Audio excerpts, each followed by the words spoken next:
Hello team, welcome to another ATP Geopolitics video with myself, Jonathan MSP. It's Ukraine War News Update, second part thereof for the 31st of May 2024. I have quite a bit to talk about today as ever, and some, I think, quite interesting stuff concerning where the Russians are at right now in terms of getting a handle on whether there is this sense of a screw turning. And I think there is, and I keep thinking I'm being too positive. I keep saying that to you. I'm being too positive about Ukraine. But I'm looking at all the data points thinking, okay, Ukraine are in trouble here. They massively need mobilization. But when you zoom out and look at the big picture, don't concentrate on what's going on in these little places on the front line that are really significant for people. You know, there are people dying and the Russians are moving forward here.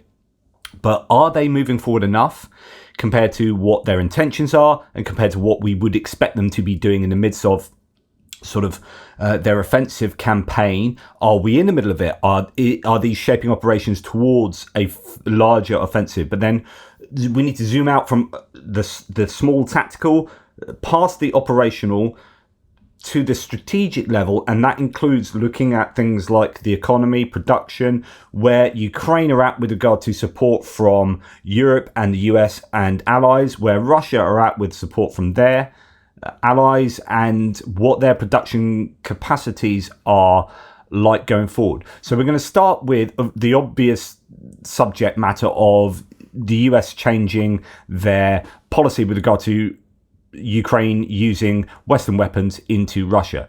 So the president recently ordered his team to ensure that Ukraine can use American weapons to counterfire in Kharkiv so that Ukraine can respond to Russian forces that strike or prepare to strike them. So this is all about allowing Ukrainians to do that, but unfortunately constraining it just to one area. Then you're wondering, well, if the Russians go, right, we're not going to attack there, we're going to attack in Sumy, whether just pretty soon they'd say, oh yeah, and you can add Sumy to that, or whether it'd be like another month of going, I don't know, yeah, we'll have a talk about that, and eventually the decision being made, but being made in a bit of a tardy manner.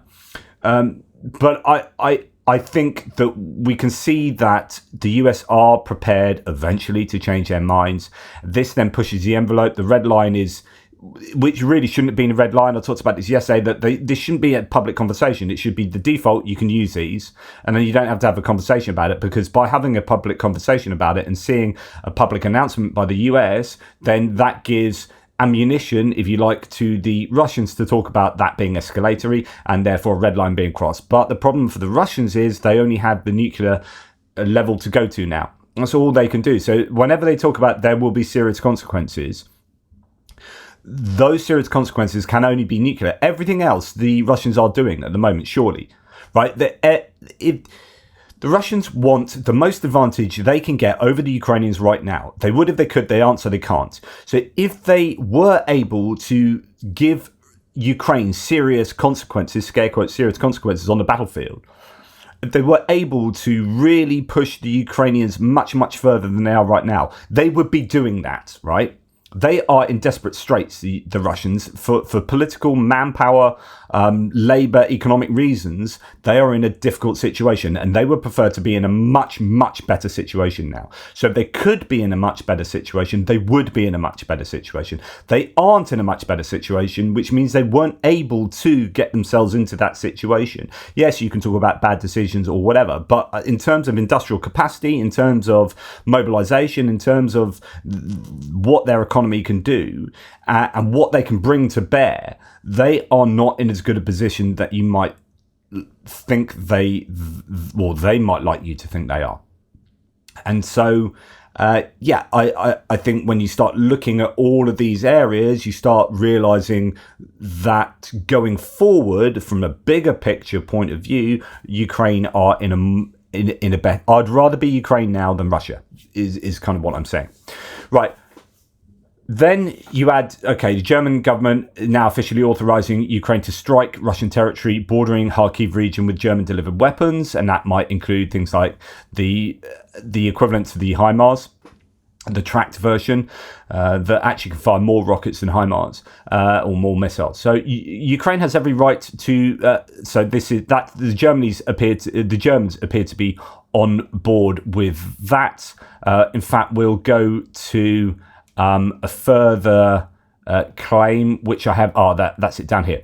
So German aid to Ukraine says, I can't say anything specific about the exact regulations at the moment. Initial media reports, which are used as a source, spoke of the limitation to the Kharkiv border region, but the reports are now mixed. I will provide more details later. So in other words, it could be that the Germans are going along with, just the Kharkiv region, or it could be just in general. This is a press release from the Germans. The Ukrainians are fighting for their country and freedom. Many countries around the world are supporting them politically, economically, and with military equipment and weapons. The goal is to liberate Ukrainian territory, and we have agreed that Ukraine that the weapons we supply will be used in accordance with international law. Together with our closest allies and in close dialogue with the Ukrainian government, we are continuously adapting our support to the development of the war. In recent weeks, Russia has prepared, coordinated, and carried out attacks from positions in the Kharkiv area, in particular from the directly neighbouring Russian border region. Together, we are convinced that Ukraine has a right under international law to defend itself against these attacks. So the question is, are they talking about just these attacks and just Kharkiv? It can also use weapons supplied for this purpose in accordance with its international legal obligations, including those supplied by us.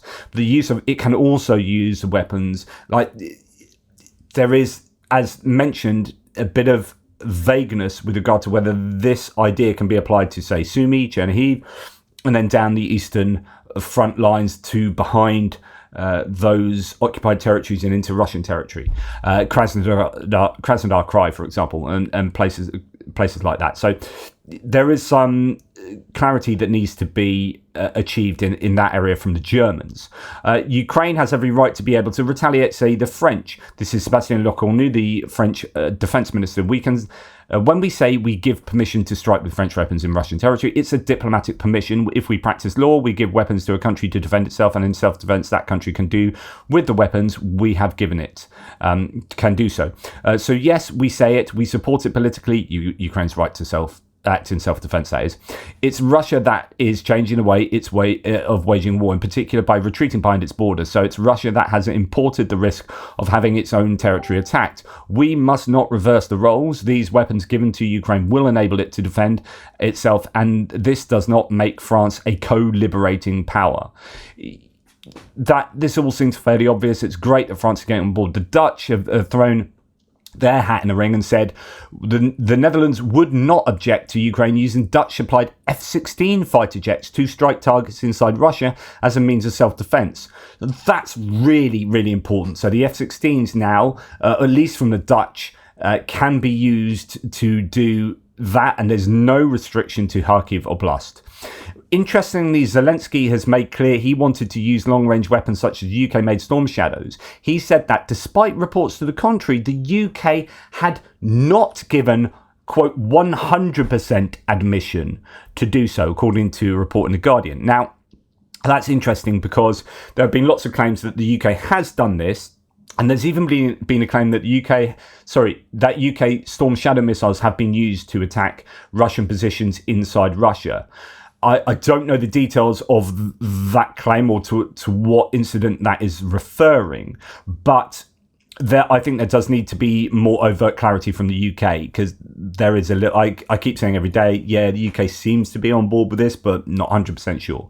And that's what Zelensky himself has said. So some clarity there would be great. And I'm sure the UK would be fine with that, especially since everyone else appears to be fine with it now, although there might be some constraints with regard to Kharkiv. Right. This has led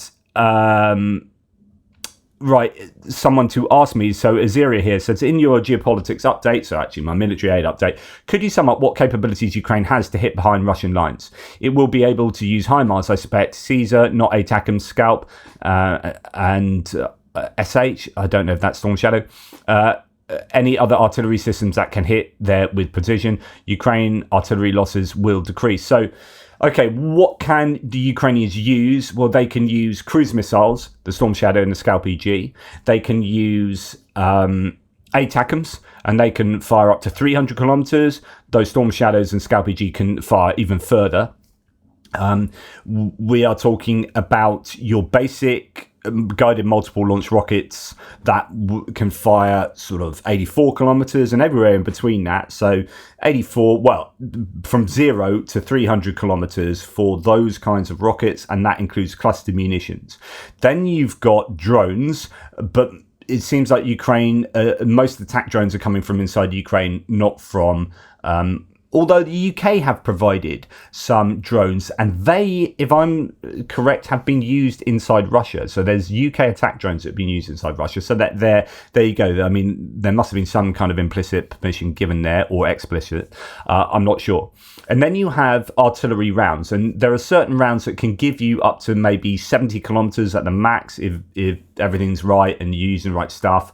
That's your Vulcan or Volcano rounds. Sorry, I forget exactly how you say that. And rounds going anywhere from, obviously 10 kilometers up to that. Okay, so the question is, how many of those precision guided rounds, or those better rounds, or base bleed rounds, or whatever rounds will give you that extra distance, how many do the Ukrainians have? I don't know, but they will have various types of rounds that can be used fairly effectively into, for example, Belgorod Oblast.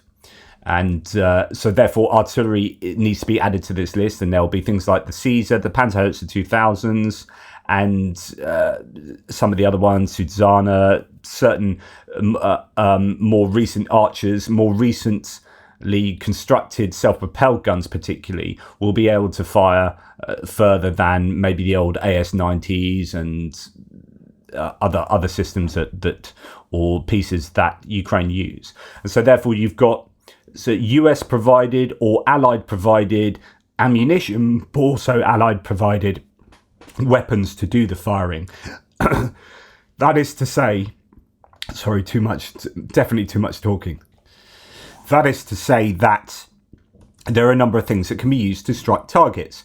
And you could also probably add harm missiles, so anti-radiation missiles, if there's permission to use those into Russia, which I presume would go alongside with that, then you can start hitting some of these S-300, S-400 radars and thus launchers that are being used to hit Kharkiv city from just over the border. For me, that would be target number one, is take out the S-300s. I don't know why they haven't used, and they probably have used drones to try and take those out. My guess is that they probably placed those S-300s and 400s in and around Belgorod city, which is why so often we see stuff coming down inside Belgorod city, and then the Russians claiming that Ukrainians are attacking the city. It's almost certainly not what they're doing. They're almost certainly attacking the missile systems that are being protected by being around urban areas, and then using them to hit Kharkiv. Ukraine are trying to hit those back, but what they really need is some kind of precision missile, like a harm missile released from a plane, being able to take out a target like that. So that's going to be surely one of the first targets. So those are the sorts of things that you can use to attack. The sorts of places or targets you want to be taking out are, of course, stuff like, radars.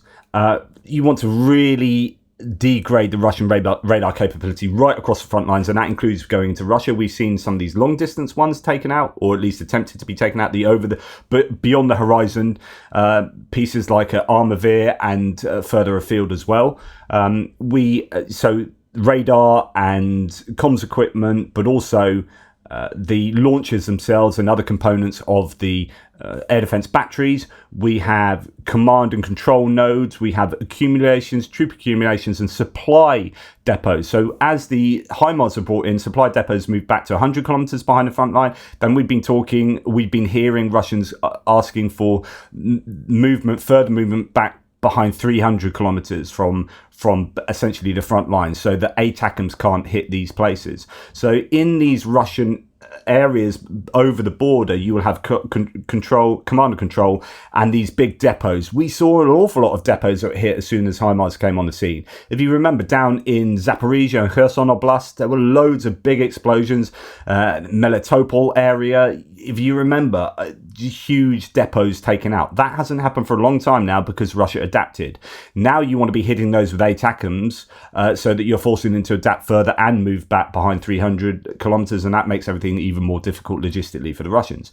So troop accumulations such as barracking, but also training centers for new troops that often are in Luhansk or just in Belgorod or behind these areas, they could well be targeted. You have air bases. Air base is a big one, and that includes with the air bases, you also have depots or supply points for the weaponry used on those airframes. You've got fuel that supplies those airframes as well. All sorts of different logistics nodes that you can take out. So railway depots, the other side of the border. There's so much scope for Ukraine to get that further advantage, but more success in terms of hammering the Russians. So this is a big announcement, and hopefully if it can be expanded around the corner to Russian territory, the other side of Luhansk and Donetsk, then that's really good for the Ukrainians. For example, here's one sort of place that was hit recently in Luhansk. It was near an airbase, but it actually wasn't the airbase that was targeted. It was these radar systems, RLM M radar, RLM-D radar command post. They claimed that the one that was possibly a Nebo M radar system, which is $100 million worth of kit. But anyway, this is really high value kit that gets taken out by ATACMS, and it degrades the Russian capabilities substantially. That's the sort of strikes you want to see taking place on a regular basis. Now, again, when you're adding, and this leads on to where I'm going here. So although this is not to do with what we're just talking about exactly, there are 29 coal wagons have just been derailed in the Amur region. Now, what did that? I don't know. Forest fires happened as a result of that, which is a shame. But the causes of the accident are under investigation. If this is anything to do with sabotage, then again, it's this idea of turning the screw. There are things happening in Russia, all the places catching fire. The drone attacks on these refineries, the drone attacks on manufacturing facilities and oil depots. It's all about turning that screw, and that screw, I think, is being turned. So as Tendar, the German source, says, some were yesterday disappointed that the US have not entirely lifted the ban on US weapons, which still prevents Ukraine from using ATACMS against targets in Russia. And yes, there is still something which needs to be remedied. The West still drags its feet there, and still too many don't grasp that this will only prolong the war. But when we look at the specific decision, then it is a technicality, which correction is a question of time. So it's like, yeah, okay, it's not the best, but I'm fairly sure it's about pushing the envelope, seeing that that the Russians don't react, and then further pushing it, and just reducing every single constraint that's still in place that have been self-imposed. But we will get there. It's just annoyingly slow. But reading the picture of where this war is going, yes, it's slow, and yes, we could have been in this position like a year and a half ago had we done things as quickly as we should have done. But the trajectory is still the same here, which is that it's not looking good for Russia. When we look at this specific decision, it's a technicality and it will be corrected over time. I doubt that it will be even announced, and that's interesting. So this is what I said should have been the case with Kharkiv, which is don't announce it. Just tell the Ukrainians, yeah, you can use them, and then just use them. And then it's obvious that we've given you permission, but it's all about these public announcements. I think the US should learn from this and not announce stuff and just say, oh yeah, you can use them in Sumy. Oh yeah, and a month later, yeah, actually you can use them in Krasnodar, that's fine, so on and so forth. The point is to push and eventually cross Putin's so-called red lines, and by doing so expose their hollowness. 2 years ago, an announcement from the West of that kind would have been unthinkable. Rewind it to even before February 2022, and many would have called you absolutely unserious. You got to remember that actually these would have been really mentally escalatory if these were accepted moves by Ukraine in, say, February 2022. The Russians have invaded, and the US gave F-16s and everything and said, right, you can attack across the border into Russia straight away. I wonder or it may be that the Russians would have shouted about it, but actually they still wouldn't have gone nuclear, right? So I don't know. There's some interesting discussion to be had around that. But this is a long comment from Tendar, so we're just going to join it towards the end. This is why I constantly point out when Russian red lines are getting crossed, this is the point and story. They are as hollow as Putin's threats. Talk of nuclear strikes is self-defeating because it shows the absolute state of nervousness within the Russian regime. And while the topic of nuclear weapons is a serious one, it must not be overlooked what their real purpose is. It's to deter others from destroying the nation. The truth, however, is that Russian statehood is not threatened, at least not by the West. It is the Russian regime which feels threatened to be gone tomorrow. But you can imagine that nobody in the world, not even China, India, or the others in the global south, will need only a second to decide whether they want to have a radioactive world on one hand, or Putin's regime fall over their own miscalculations. On the other hand, we know that China and India have severely warned Putin from not making that wrong move, and this warning sticks. If the Russian regime, and by extension the Russian Federation, falls apart due to Moscow's miscalculations, just like the Soviet Union did, then this is fate. The world will move on, most certainly far better than before. So that's a really good point that perhaps we often overlook. So China and India have very explicitly warned Russia not to use nukes. Don't do it. They would rather Russia fall apart than nukes get used. And so when it comes to these red lines, China and India will support the West effectively.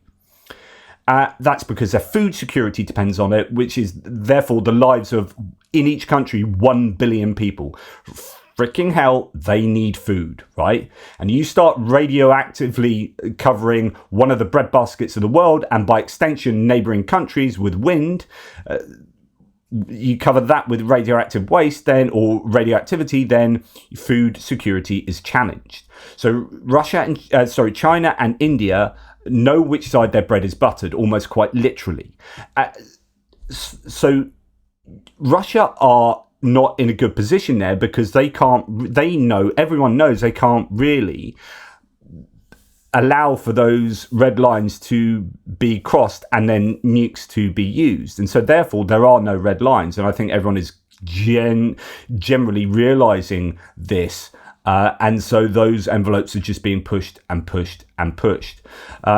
Coming back to my initial paragraph, says Tendar, the West has to do what must be done, but in far higher strength, frequency and speed. The more Russian lies and bluffs are getting exposed, the more that Putin regime gets out of balance, and the sooner we can end this war. When it comes to Ukraine's and Western interests, then no self-imposed restrictions must be applied. Whatever is necessary to defeat Russia must be put on the table and executed at once.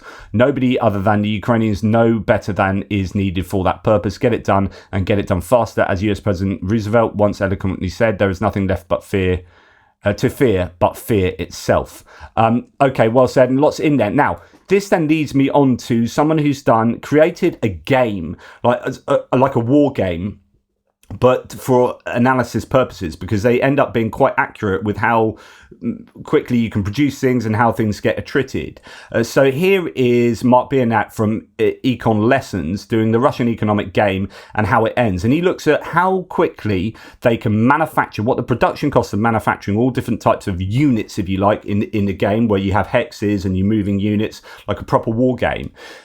But is using actual data to feed into how this all works. So the production costs, how long it takes to produce those things, and then what the attrition rates are for those things in terms of time as well. And he looks at all this, feeds in what the production capacity is for Russia, and then throws in China, North Korea, and Iran to help out with certain production costs and whatnot, and essentially says the TLDR is Russia is screwed. And he then has a timeline of the percentage chance of there being a coup d'etat or a complete collapse of the Russian lines. And again, this goes back to, am I feeling too confident about this? Well, I think as difficult as things are for Ukraine, and they are on their knees, they are really suffering in terms of personnel. You look at the big picture going forward, things are in their favor. Again, infantry is his garrison. So this stockpile of Soviet Union is basically hollowed out or depleted. They don't have much left. So they can continue to contribute a little bit. Every single time they lose air, then the production cost is very high and the timeline is very long. They will not be able to create new SACs, Strategic Air Command units, in any reasonable time frame. And that's good news for Ukraine, because every single time they take it out in Crimea, which is Ukrainian, then that's his units that they cannot replace. drone units and artillery, we can say, are disposable, so they continuously have to be upgrading that.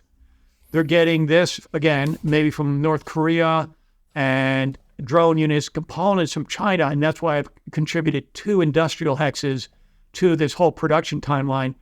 But the artillery will not be able to be replenished that rapidly, because they're going to have to be taking it from the production of mech units or infantry units. And artillery is really the bread and butter of the Russian mentality. And I know this because the Russian mentality, I have a little bit of that in my strategic thinking when I'm doing gameplay, is I just create fortifications and, things of just one singular unit that will just, through brute force, brute strength, wear the enemy down. And it's a relatively low cost and, effective time production cost. Now, artillery in and of itself has like zero defense capability. It's not like you need infantry as a garrison to hold the line because they have defensive capability. You just can't stick artillery in a fortification. So that has to be taken in mind when you couple it with this. Now, Ukraine on the front line is probably, in my opinion, and again, it's fog of war, they'll probably just do an end run. They probably won't go through the center and hit these fortifications. So, unfortunately, they just have to grunt and bear it for a little bit. And it is very unfortunate. It breaks my heart. But let's keep on going. So if we look at the attrit rate of this, and you see that artillery attrits pretty fast because they're using up these disposable shells, then Russia, the bottom line is Russia does not have the industrial capacity to maintain this geopolitical event much longer. They're hollowed out.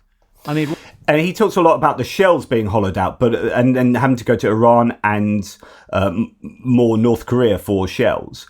But actually, looking at artillery, like towed artillery, they don't make towed artillery or even SPGs, I don't think, in Russia anymore. They don't have the factories to make that. They've been relying on those huge stockpiles, getting in towed artillery, and that's why we're seeing more and more D20s, D30s, D10s even being attrited. But when you run out of the stockpiles of those, you're screwed because you don't have the production. So maybe you can start getting in towed artillery from North Korea, but then that's going to be really obvious. Sanctions are going to be flying around. North Korea are going to be even more sanctioned. China will be in a bit of trouble for allowing that to transit through their kind of area, possibly, so on and so forth. It is not looking good. One day we'll wake up and it's like a straw that breaks the camel's back. It's just like, one day, it's like in the Matrix, you'll just be able to push the Phantom down and there'll be nothing inside, just like a paper mache, unit in Russia, because there's nothing left. And this is clearly, I'm an economist, this is clearly manifest in, if you compare their production capacity, their choices in production costs and timeline against their attrit rate. And again, this is based on ceteris paribus. Ceteris paribus, because there could... Ceteris paribus is a Latin phrase to mean all things remaining equal. So unless anything changes, just what we've got at the moment, they're screwed. Be geopolitical events, but, even it could go either way with that. Geopolitical events external in the West. Europe, hats off to Europe. They are showing consistent, stepped up support. The United States probably will come through consistently, but that's a question mark, but it could go either way. They could come through even greater. So I'm assuming ceteris paribus. But the main thing here is the pressure on the front line, even without additional much aid coming from the U.S., but aid from the U.S. probably will come, just European aid will still be able to achieve this attrit rate of Russian forces. And so if you look at the coup d'etat collapse of Russian lines time frame, June 2024 is still a little premature. It could happen. You never know because, like I said, Ukraine strikes when... And that's where he explains the timeline there and percentage chance of a Russian collapse. But there's lots more to say about his analysis there, but just looking at what they can produce, what is being attrited, and is plugging that into this kind of gameplay, into the sort of coding there or whatever, it's just... is not looking good for Russia. So going on to military aid, Jens Stoltenberg, Director General of NATO, intends to ask NATO allies to allocate around 40 billion euros per year for military aid to Ukraine. Again, everything I'm going to tell you from now on, that was a whole big introduction into what I'm going to rush through here, which is like, this is what Ukraine are getting. What are Russia getting? These are loading on to that already precarious situation that Russia is in. So if NATO does manage to get an extra $40 billion per year from NATO nations to Ukraine, then that is piling on the pressure for Russia. Quote, we need to maintain the current level of support as a minimum to ensure the predictability that Ukraine needs, as long as it is necessary. And then you've got Ukraine to receive the first tranche of frozen Russian assets revenue this summer. So this is Russian assets that could have otherwise been used for, this is a zero-sum game here. These are assets that could have been used by Russia to maintain their war effort. But you're taking it away from Russia and you are giving them to Ukraine. Zero-sum game. So what takes from you gives to me. Ukraine is to receive the first tranche of those frozen Russian assets revenue this summer. So that's good news. They've been hungry getting in the way of things, but it looks like it is going to be available this summer. Kyiv is likely to receive the first tranche this summer, according to David O'Sullivan, the EU sanctions envoy, in an interview with RBC Ukraine. We have Poland currently working on a new military aid package for Ukraine. This is really good. Donald Tusk's Poland have, since he's taken power, they've not given, because previously they'd given loads of military aid under PIS to Ukraine, despite PIS and Donald Tusk's coalition being politically at very different ends of the spectrum. Both parties, because there seems to be a very much more national disdain for Russia in there, have been pro-Ukraine. It's just everything else they disagree on. So Donald Tusk took over. It's been pretty chaotic. There's been the right rhetoric from Donald Tusk, and they didn't need to have given loads of stuff like straight away, because they've already given a lot of equipment, the Polish, but we are kind of waiting for what they're going to do next. So another package appears to be on the horizon, so that's really good news. I don't know when that will come though, and what it will entail. It's reported that very few countries that had made commitments to the Czech initiative have actually coughed up the money for it. This is pretty predictable. This is kind of, we'd known this for some time, but it's actually a little bit worse than I thought. So just 5 out of the 20 countries that have made commitments to the Czech artillery ammo initiative have actually delivered payment. They are Germany, the Netherlands, Denmark, Portugal, and Canada. As a result, Russia is able to secure the ammunition for itself. There are commitments for just about 500,000 rounds, and even that is in question with so many countries not delivering payments. So I think what Colby Badwa here is saying is that because these rounds are on the open market, if you don't get the money quick enough to be able to buy that stuff, then the Russians will come along and get it themselves. And I hope that isn't actually the case. There are commitments for just 500,000 rounds, and even that is in question with so many countries not delivering payment. As it stands, Ukraine can expect to receive between 50,000 and 100,000 shells via the Czech initiative in June. And actually, there were claims that they are going to get 100,000 rounds in June, as far as I'm aware. Yes, so Ukraine may receive up to 100,000 shells next month under the Prague-led initiative, according to Czech officials. Ukraine may receive that a batch of 50 to 100,000, so that's what Colby Badwad's going from, in June under that initiative, according to a briefing on the 30th. So definitely a challenge for the Ukrainians, and for that Czech initiative, people need to pay up what they pledge.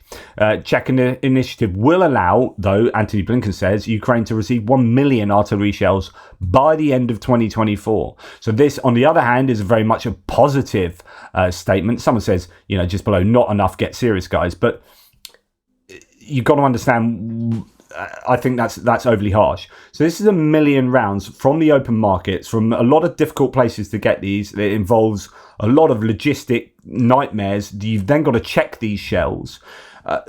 Much better is to produce brand new shells that are up to scratch and straightway get them, which is happening as well. So this is on top of what nations are giving from their stockpiles, on top of what nations are producing from scratch. You've got a million rounds here, and then you've got potentially more to come from like the Estonian initiative that has acquired or identified a whole lot more, another million shells. But the question is, what are Russia onto those? Right. French have said in order to be fully effective, i.e. to achieve maximum precision, the Caesar gun needs very specific shells, which are almost exclusively produced in France. There is a reason why the French strategy in the Czech initiative included the search for explosive powder. The shells produced in France and supplied to Ukraine are specially designed for the Caesar system. They are very popular with the Ukrainians because they have a range of more than 40 kilometers. It goes back to an early conversation.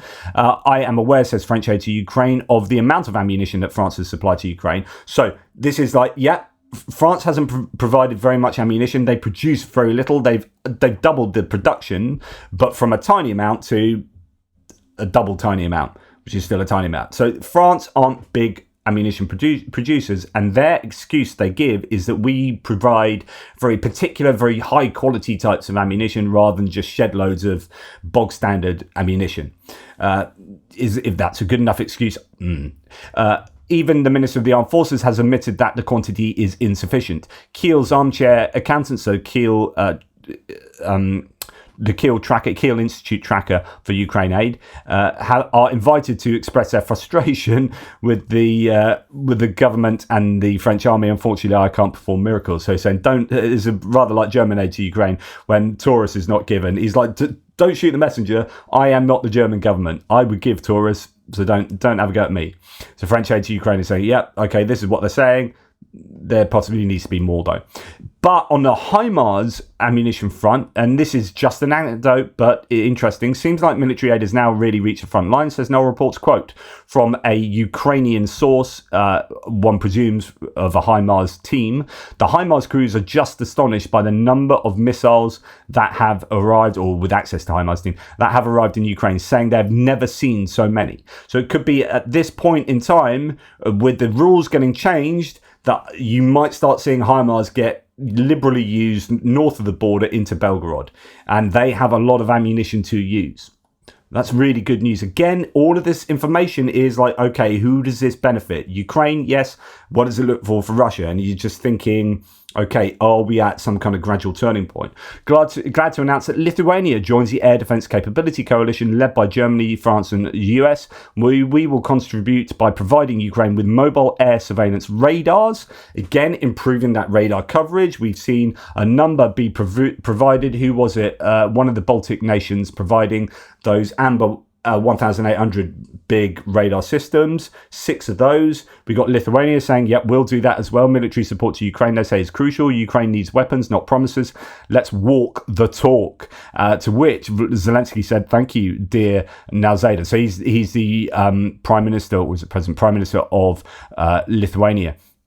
Lithuania's contribution is very valuable to us, etc., etc., etc. So good stuff from Lithuania there. And it doesn't stop at that point. Lithuania is ready to send military instructors to help train the military in Ukraine, according to the Prime Minister. So that's the Prime Minister Ingrida Simonite. This is to add, one would presume, to the French proposal for a coalition of trainers to go to Ukraine. That's really good news. It's no surprise that the Baltics, and particularly no surprise that Lithuania, are on board with that. During his visit, the German Minister of Defense, Boris Pistorius, also announced that Germany would provide 19 million, so he came to Kiev, 90 million euros for the refurbishment, maintenance and repair of 19 Spanish Leopard 2A4s. Interesting that that's basically 1 million euros, so over $1 million, to refurbish each of the 19 Leopard 2A4s coming from Spain, which were announced recently and which will be delivered to Ukraine this year. Excellent stuff from Germany. They are consistently helping out. Again, like mad props need to go to Germany. We need to just not get bogged down by the whole Taurus thing. What Germany are doing consistently is very, very helpful to Ukraine. Germany has pledged a new military aid package worth 500 million euros. So on top of what we just heard, this was announced by Boris Pistorius. The package contains a large number of IRIS-T SL missiles, so the short-range missiles, and small number of IRIS-T missiles. It's SLS or SLM. So Okay, not sure the difference there. Also included are reconnaissance drones for the Battle of the Black Sea, as well as various spare parts for Panzerhaubitze 2000 barrels and engines for the Leopard 2 main battle tanks. So I wonder if that 19 million comes out, that 500 million, I don't know. Some materials are already about to be delivered. As soon as I have additional information, I will provide it immediately, says the awesome German aid to Ukraine. 1 million rounds of ammunition for small arms will also be delivered. The package also includes funding for interference-free satellite communications. P.S. Regarding the replacement barrels for the Panzerhaubitze 2000s, Rheinmetall announced 3 days ago that a, quote, European customer country has ordered a 3-digit number of L52 gun barrel systems for the Panzerhaubitze 2000, which will be delivered between 2024 and 2029. These are long-term things. Barrels take a long time to make. They are huge bits of very heavy metal. You can't just make them like that. It's not like a Coke can. Now, talking about the radar planes, the AWACS style planes being sent by Sweden, 2 of them. The approximate radius of these, according to Knoll reports, actually deriving the information from Rebar, says approximate radius of the operation, the ASC 890 radar, visualized by Russian channel Rebar. Sweden is transferring 2 such aircraft to the Ukrainian armed forces. It's capable of detecting incoming cruise missiles and drones and targets both on the ground and at sea at a 300 to 400 kilometer range, and will be integrated with F-16s. Now, if you have them flying back here, you can fly them higher because it's safer to do so, and so their reach is longer. Closer to the front line, the lower you had to fly, so actually the range goes down the closer you get to the front line. Just something to bear in mind there, as far as I understand it. I am no expert though. And F-16 fighter jets, the Russians are really starting to get a little bit it's squeaky bum time for them with regard to this. So in addition, news about permission to launch strikes on Russian territory by Western partners. So you've had the Netherlands say F-16s can launch into, for example, Kharkiv. At the moment, 11 countries have given permission to use their weapons, including the Netherlands and Denmark, which will transfer F-16 fighters to Ukraine. Why is this bad for us? So this is a Russian source, of course. As Kirill has said many times in live broadcasts and videos, the F-16 does pose quite a threat to us.